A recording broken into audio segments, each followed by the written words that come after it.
So, ayan, magandang umaga muli sa inyong lahat. Andito na naman muli ang inyong Sol TVP. It's muling nagbabalik. At ating reaksyonan yung thumbnail ni Sangkay. No, yung thumbnail ni Sangkay na kung saan ay, sabi niya dito, ipapa-strike daw ang channel ni Beyonce.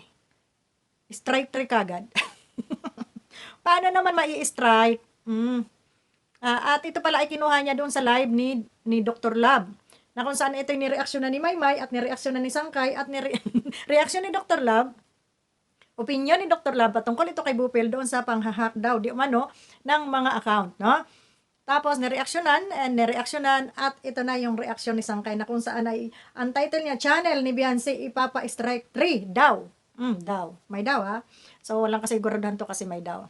So akin dito baklos, naggaling-galingan na naman kayo, no? Bagamat ang sinasabi dito ni Dr. Lab ay may posibilidad na i-strike ang kanilang ang channel ni Beyonce or sirain ang channel ni Beyonce dahil ayon yan sa ating mga nababasa sa kanilang mga comment, no? Sa mga comment, may basihan si Dr. Lab. Kaya sinasabi mong may basihan ba si Dr. Lab para gawin yun ni Bupil? Maaaring hindi si Bupil ang gumawa, pero yung iba dyan na inggit ang gagawa, no? So kung sinasabi mo dito na si Bupil ay nagbo-boosting lamang, at ito ay alam naman natin matagalan, nagbo-boosting talaga si Bupil at ito ay yan ay may kontrata naman diyan kay YT, ano, hindi naman yan illegal. Yan naman ay legal dahil yan ay approval ng YouTube, no? So dito sinasabi mo na walang basihan si Dr. Lab. Meron si Dr. Lab basihan para i-strike ang channel o sirain ang channel ni Ganda, no? Ni Guwapa. Kasi nga ayon sa mga nababasa natin na mga comment, talagang gagawin nga nila, no? Gagawin nila. Ang daming screenshot dyan na mga sinasabi nila, mga pagbabanta nila sa channel ni Bopil, sa channel ni Bopil, sorry naman, channel ni Beyonce, at hindi malabong mangyari na pag may mga upload na on ma-monetize na yan, ay sisirain din nila. Gaya nga sa pag-utay-utay niyong pagsira sa aming mga channel, di ba ganun?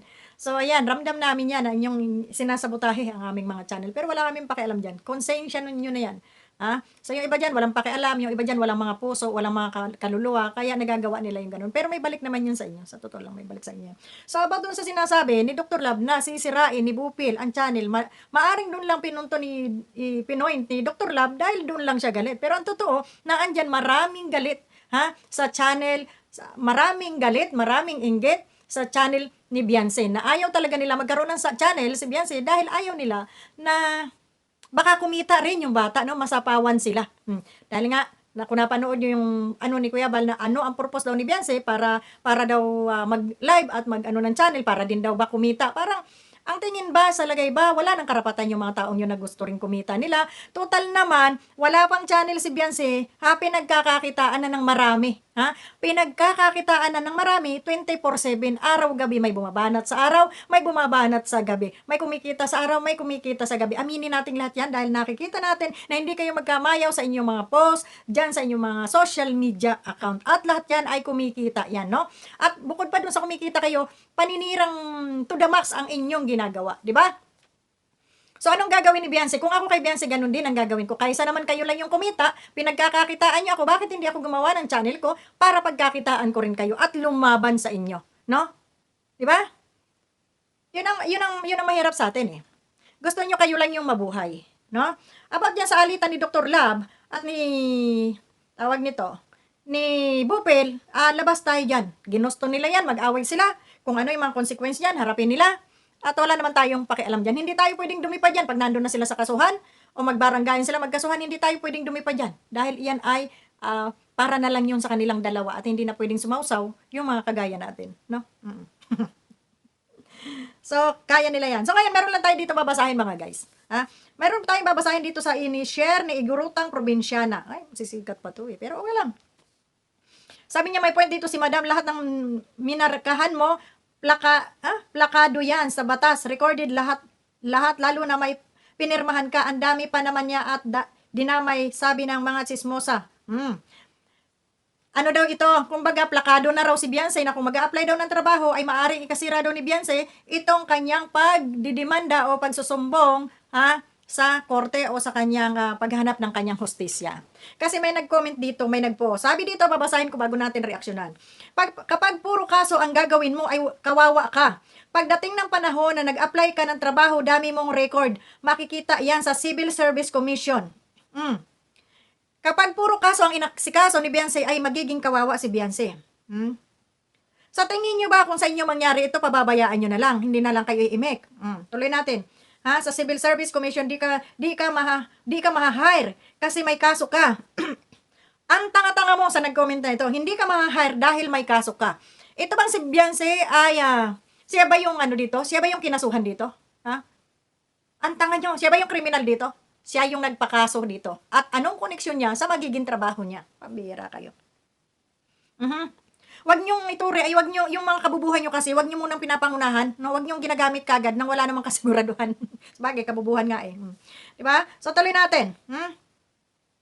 Di ka ma-hire kasi may kaso ka. Sayang ang gandara mo. Dapat linisin mo ang record mo para sa future life mo at ng family mo. Kaya nga nagsasampa ng kaso para malinis yung kanyang pamilya, yung malinis yung kanyang dangal. Ang buba nito. Linisin mo ang record mo. Baka di mo alam at di ka man lang pinaalalahanan ng magulang mo, hindi habang buhay na kaso at galit ang nasa puso mo. Matuto kang rumespeto, gumalang, magpatawad kasi sa'yo rin naman nagsimula ang lahat ng galit at puot. Napakaputang ina nitong nag-comment na to, no? Napakaputang ina mo. Sasabihin mong siya ang nag-umpisa ng galit at puot. Bobo ka bang hayop ka? Ang itanim mo sa isip mo yung naitulong nila para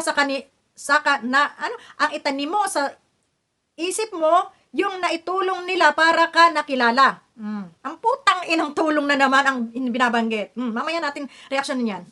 Wala kang katahimikan habang buhay kung puro galit ang paghihiganti ang nasa isip mo. Mas magandang pakiramdam ang wala kang tinatapakan, mas mahal ng Diyos ang marunong magpatawad at maalwan ang iyong pakiramdam. Try to forgiveness and say sorry to them. Putang ina ninyo, tuturuan yung manghingi ng sorry yung tao na pagkatapos yung yurak-yurakan at sasabihin wag magtanim ng galit at puot bagkus magpatawad, Kailangan bang patawarin yung taong nanira sa kanilang pamilya, At kaya nga siya nagdidemanda, Kaya siya nagdidemanda para malinis yung reputasyon ng pamilya nila na niyurakan at siniraan ninyo. Ngayon ang galing mo magpapayo, putang ina ka, i-apply mo sa anak mo. Kung may anak ka. Kung may anak ka, i-apply mo sa sarili mo yung ganung ginawa sa pamilyang ito. No? Galing nyo magsasalita ng mga papayo-payo, may mga pa-Diyos pa kayong mga hindot kayong nalalaman. Samantalang, habang niyuyurakan dyan, bakit hindi nyo man lang masaway yung mga nagpo-post, yung mga naninira para tigilan at nang hindi na maging halimaw o maging demonyo sa paningin ninyo ang pamilyang ito. Gagaling, mga ipokrito, mga peste. Di ba? Gagaling. Palakpakan natin yung nag-post. Wag nyo siyang laging tinatakot na sasabihin nyo hindi na siya makakakuha ng trabaho, wala nang mag-hire sa kanya dahil siya ay may record, mayroon siyang record sa civil. Ano yon? Kaso niya ba yon? Siya ba ang kinasuhan? O siya ang nagkaso para makahanap siya ng hustisya sa pagsira, pagyurak, pang-aalipusta, sa kanyang pamilya? Asan ang katangahan niya? Wag nga kayo magaling-galingan. Huwag kayong maggaling-galingan. Dahil oras na makatapos yan si Beyonce at siya ay may titulo na siya. Kahit saan pwede siyang mag-apply. Kasi hindi naman tatanungin doon sa putang ina ninyo kung ano ba ang record niya na siya ay nakipag-away para hindi siya tanggapin doon sa trabahong ina-applyan niya. Tarantado ka. Masyado nyo kasing minamaliit galing-galingan, galing-galingan. Kung siya ay nakulong, kung siya ay may pinatay, ay baka sakali kung siya ay kriminal. Kaso hindi, mga tsunga. Naghahanap siya ng hustisya para sa mga nanira sa kanya. Para sa mga nanira sa kanya. So, wag kayong magaling-galingan dito. Mga bobo kayo. So, kita-kita tayo mamaya sa ating live. Bye-bye.